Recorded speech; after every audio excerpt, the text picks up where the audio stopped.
Welcome, Madden fans, to Cincykidgaming and my review of Madden 20. Madden has been highly criticized year in and year out for not doing enough to change and upgrade its franchise. The real question is, did they do enough for this iteration?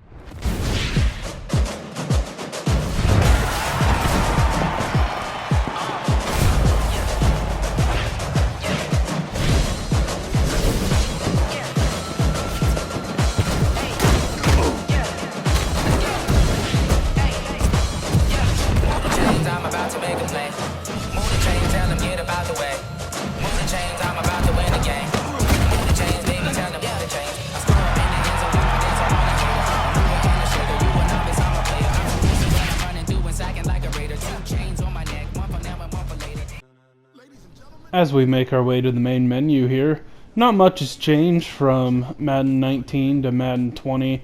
The layout's just a little bit different. All your options are still at the bottom of your screen.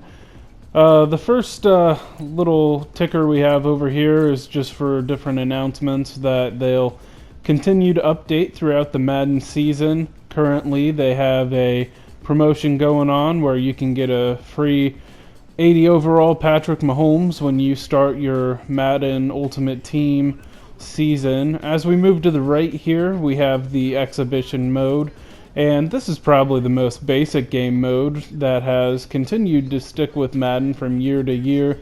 Inside this game mode here, you're going to find the Play Now option, as well as the online head-to-head, as well as the skills trainer. As we continue to make our way to the right here, the next game mode is the Madden Ultimate Team. This is a game mode that's been around for several years now, and it hasn't really seen much change. You will pick your favorite team and start with a roster of meager players, and as you make your way through the different game modes and different featured events that they got going on, you'll earn coins and other rewards, which you can then use in the auction to try to make your players and your team better.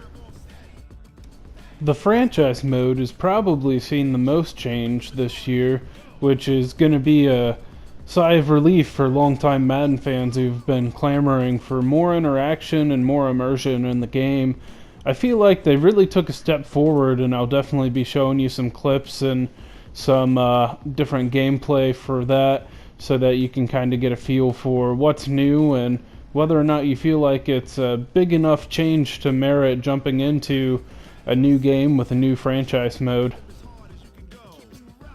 The final and easily the most exciting change to the Madden franchise this year is the new game mode, Face of the Franchise, QB1. This game mode will see you start out as a young high school recruit, making your choice for which college you're going to be playing for at your national recruiting day.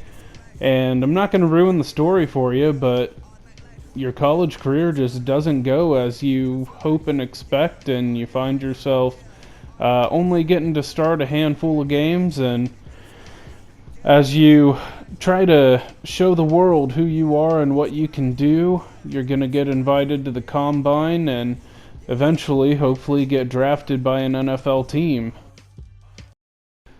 One of the biggest points of emphasis for Madden this year was making sure that the superstar players actually felt like superstar players. They went through a big rating adjustment so that you're going to see players even into the low 50s as far as overall player grades, and it's really different from Madden 19. In Madden 19, when you're drafting, if you get a player that's 75, you might be kind of bummed about that because you're able to draft players in the low to mid 80s. In Madden 20, that's not necessarily the case. In Madden 20, your highest draft graded player is probably going to be somewhere around 78, and a really good draft player could go down even into the high 60s. And so that's really nice. It really makes the bottom of the league feel like the bottom of the league, and it makes your superstars feel like superstars. It's really nice having that wide range of overalls.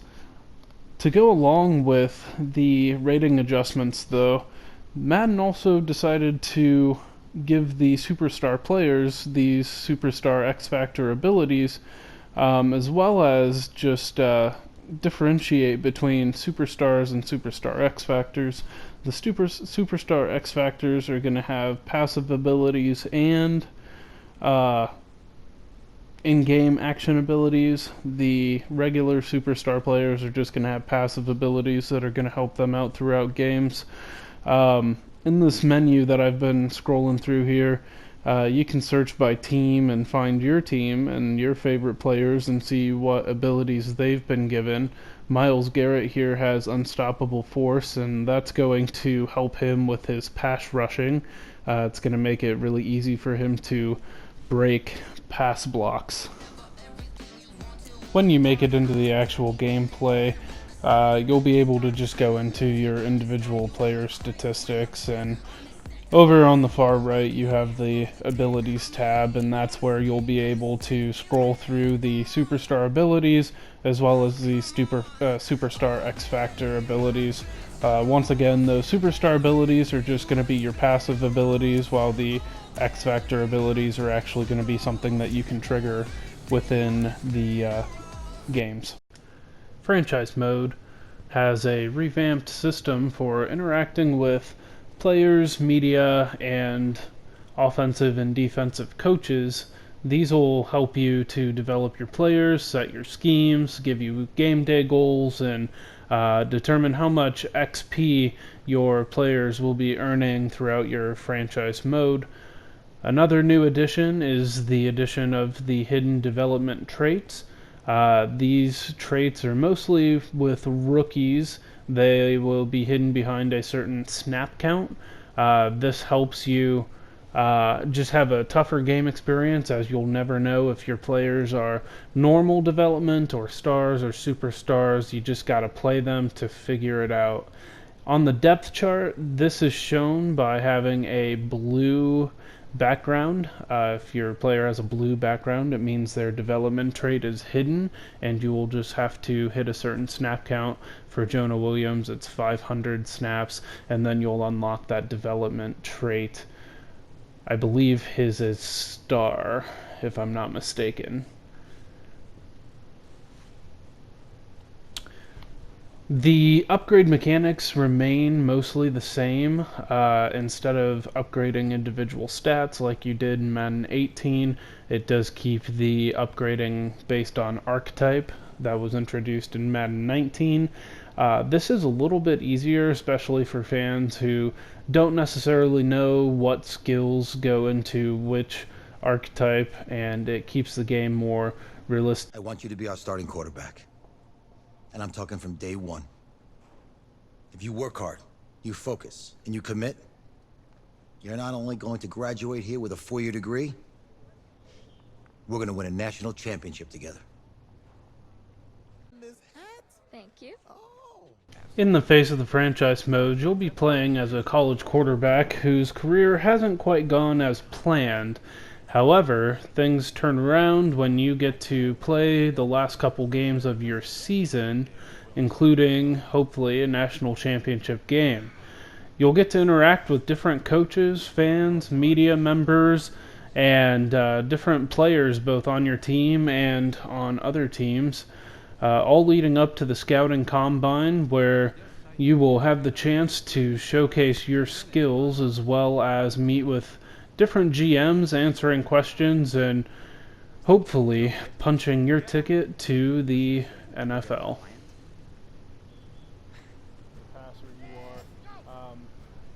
Tip for these. You're one of the select few players invited to this year's NFL draft in Nashville. Please have your agent contact our office, and we'll see you in Music City in April. Upon arrival in the NFL, you can expect to meet with coaches and have team meetings to help improve team morale and help your team get different experience boosts. You'll still be able to interact with your fans from throughout the game, as well as with other players who will give you different challenges and different goals. And that's about it for my review of Madden 20. In my opinion, I do think that this is a definite positive step in the right direction for Madden. I do think that this is worth going out there and grabbing a copy for yourself. The updates to the gameplay have been very fun, and I definitely think that it's worth your time and your investment. If you want more Madden content, definitely feel free to subscribe, hit that notification bell. I'm going to be doing different gameplay videos, including a Face of the Franchise story, as well as a couple realistic rebuilds that I hope to get out here in the near future. Until next time, Madden fans, enjoy.